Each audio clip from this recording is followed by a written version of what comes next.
sais pas. C'est pareil. Et mes épaules, tu les aimes? Oui. Moi, je trouve qu'elles sont pas assez rondes.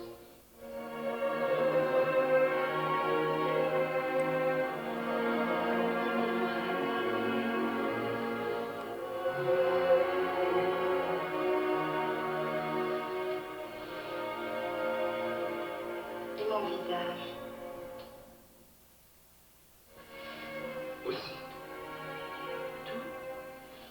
Ma bouche, mes yeux, mon nez, mes oreilles. Oui, tout. Donc, tu m'aimes totalement. Oui. Je t'aime totalement, tendrement, tragiquement. Moi aussi, Paul.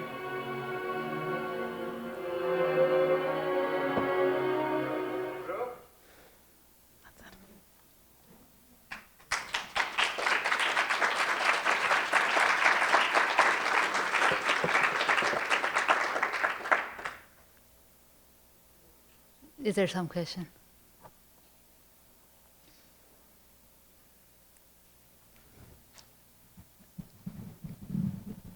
Great, I'm done.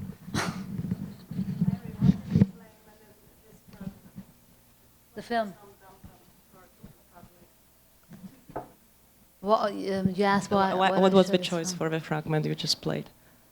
Because actually there's a merge between subject and object, and the projection and object. And because in this film, that scene was actually at the beginning not part of the film, and it was not part of Godard's script. And Ponty, the producer, said, "We just do this film if you show Judith Butler naked." And I think this solution. It is kind of in the art praxis as well. We do criticize things, but we know we are in the middle of it. And the solution Godard and Judith Butler solved out is amazing. It's turned out the whole subject into the object, and the object again in the mirror, and we are looking into the mirror. And it also marks our desire to create a kind of side places. You know, we wouldn't. I mean, actually, that scene is done for us. Like. The projection on us that we need to see this. So it's the same theme as I was thinking about subject and object.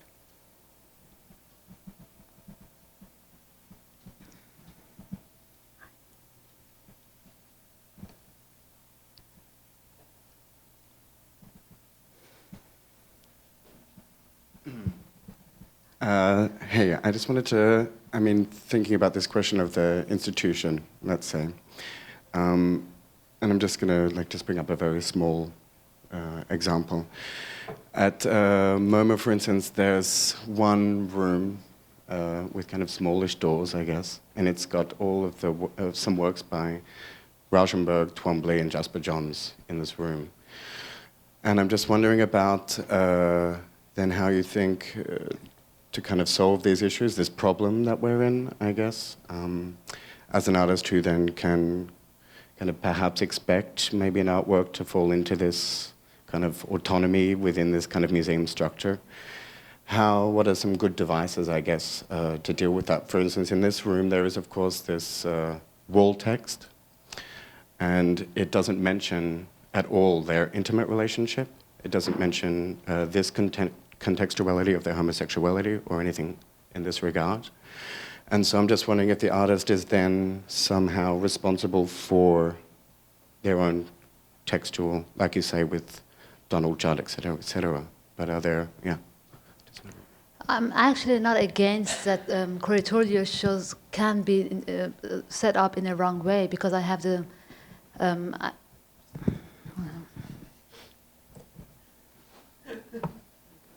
artists are not alive. If they would be there, they had to solve this problem. But of course, it's the responsibility of MoMA or the curators who are working there. But actually, we can't just write an email, or we can't. As you said it today, we have to discuss all these points, and things are changing. It's not that art history is fixed and is written forever. So maybe the next curator will change the wall text. I hope so.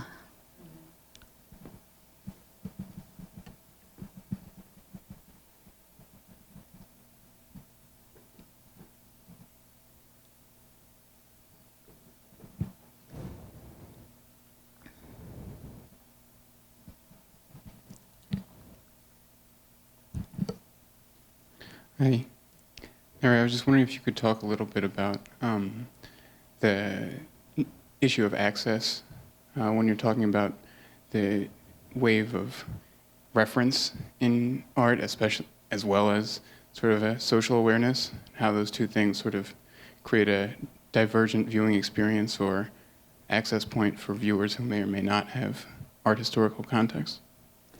I'm not against references. I'm actually pro-references, but I think they have to be used in a way that it makes sense. It has to. We were talking actually yesterday about Rosa Maria Trockel's work and how she could emerge, as it was an Artist Institute, emerge references, quotes, interest in other medias. It has to be kind of reasonable while you are doing it. And also, if you do some references, you have to be interested to know what you're talking about. So you have to do the work. If it's the answer of your question. I actually really hated in the last years that mostly curators said, "Oh, I don't like this work of young artists. They do refer to many things, but at least they do refer to things." I'm actually right now against artists who says, "No references, nothing. I'm just doing a work." I actually changed my mind about that.